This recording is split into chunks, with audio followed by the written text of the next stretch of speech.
Ова е новиот спортско-рекреативен центар на брегот на Вардар во Гостивар. Долг е околу половина километар, опремен со разни спортски реквизити и со специјална атлетска подлога за трчање и пешачење. Она што го прави центарот посебен, сепак не е неговиот изглед. Идејата за изградба на оваа патека ја дале самите граѓани на Гостивар. Сега е очигледно дека ова им е омилено место за рекреација. Гостиварци немаат многу кај што има такви места за релаксација, ова е едно од тие места кој што е стварно нешто вреди и да е убава работа за секој град, а не само за Гостивар. Да има 2 километара, ова е кратко. За деца ова убаво е, не е лошо. Воздух убаво, Вардар е добро, не е лошо, убаво. Рикша преферирам që të vazhdojnë me kështu sende të mira, që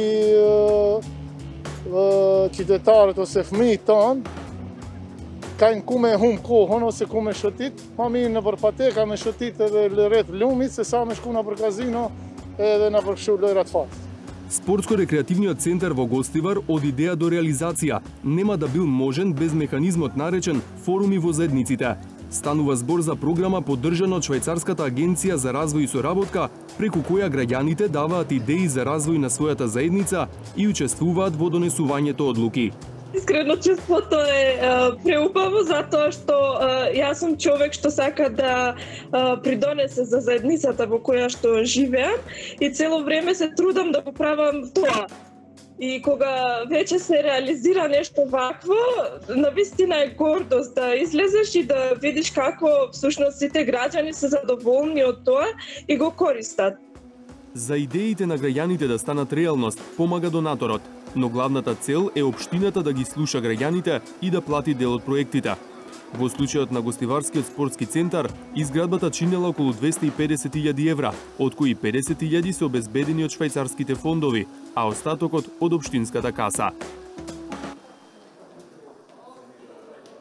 Овој апарат, поставен во седиштето на општина Тетово, е така наречен електронски киоск. На жителите на една од најбројните општини ќе им го олеснува пристапот до одредени услуги, како вадење различни документи. Qytetarët do të kenë mundësi më të mëdha për pagesat edhe për të ikë gushbave në këtë kohë pandemie. Ваков киоск е поставен и во општина Гостивар. Од колкава помош ќе бидат апаратите, допрва ќе се види бидејќи тие се уште не се пуштени во употреба. Според председателот на Советот на општина Тетово, останува да се завршат неколку технички прашања со банките за апаратот да проработи. Преку истиот механизам форуми во заедниците, комплетно е обновен ученичкиот дом професор Мијалковиќ во Куманово. Тоа е прво освежување на објектот изграден во 60-тите години на минатиот век.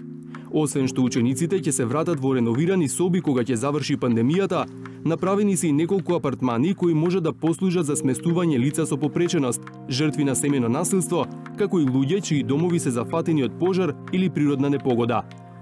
Идејата за реновирањето ја дало раководството на домот, а таа е реализирана во соработка со Североисточниот плански регион и Министерството за локална самоуправа. Оваа година беше претежно социјална инклузија на лица со посебни потреби, луѓе од рурални средини, така да ние тука некаде се најдовме. Тука видовме можност дека можеме да ја изреализираме нашата идеја и да го изреновираме домот и воедно да направиме подобри услови за учениците кои што доаѓаат кај нас. Обновата траела 3,5 месеци, додека домот беше празен. Во моментов во него престојуваат 35 ученици, претежно од Источна Македонија. Меѓу нив е Јована Пицанова од Кратово, која следи практична настава со физичко присуство во медицинско училиште, поради што и престојува во домот. Тука повеќе време поминуваме неголи дома што сме. Тука сме од понеделник до петок. Тука нели треба да јадеме, да спиеме, тука треба исто така да учиме. Сега е подобро. Навистина сега сме многу благодарни за новите услови, дека се е реновирано, се е ново. Форуми во заедниците сепак не е единствениот канал преку кој и граѓаните и институциите вежбаат демократија. Ова се Мартина и Рамадан. Тие се дел од 16-те така наречени мобилизатори на заедницата. Нивната задача е да ги поттикнат граѓаните самите да ги следат ветувањата на политичарите откако ќе влезат во власта и да барат отчет и одговорност за се што не е сработено. Мојот предмет на следење е всушност отварањето на младински културни центри кои што според програмата на влада се предвидени во неколку града. Поради новонастанатата ситуација со корона кризата, сите работи малце се беа одолго влечени, па нема некои конкретни, можеби, отворања на вакви центри, но во теке постапка за набавка на опрема за некои од овие предвидени центри во неколку града. Por momenti non jam duke punuar në projektin e quajtur Ndërtimi i shkollës fillore në Reçic. Është një projekt i premtuar gati se 6 vite, por ai filloi me implementimin e tij 2 muaj para zgjedhjeve parlamentare dhe tashmë, sipas informacioneve që i kemi nga ana e Ministrisë së Arsimit dhe Shkencës, puna ka filluar dhe është duke shkuar me dinamizëm dhe mund të themi lirisht se në fazën e parë gati se kanë përfunduar. Без странска помош, невидливи би останале и редица вообичаени проблеми. Велешани, например, кога ги мачи еколошки проблем, често се обраќаат во еколошкото друштво Вила Зора, кој обстојува со грантови од донатори. Во име на граѓаните, например, се пожалиле дека една компанија и покрај добиената интегрирана дозвола создава силна бучава, потреси од минирање и загадување на воздухот. Поднесовме на преставка најпрво до Државниот инспекторат за управна постапка, за да се изврши ревизија за веќе сега добиената интегрирана дозвола за работа. И тогаш направивме една петиција на која што се потпишаа граѓаните на двете населби. Во петицијата учествува 136 граѓани.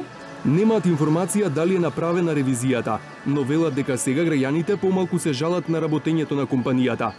Во друг случај, поднеле представки против компанија за, како што велат, честите хаварии како излевање мазут во реката Вардар. Риболовно друштво имаме во Велес прво реагира, бевме, сликавме на лице место и баравме вореден инспекцијски надзор да се види за работата што се случило. Беше констатирано дека истекол мазут и поради тоа се случила таквата катастрофа. Компанијата била казнета, а за случајот во тек е судска постапка. Од Вила Зора велат дека не се против работата на која било компанија, но бараат да ги почитуваат еколошките стандарди. Апелираат граѓаните да алармираат за сите неправилности.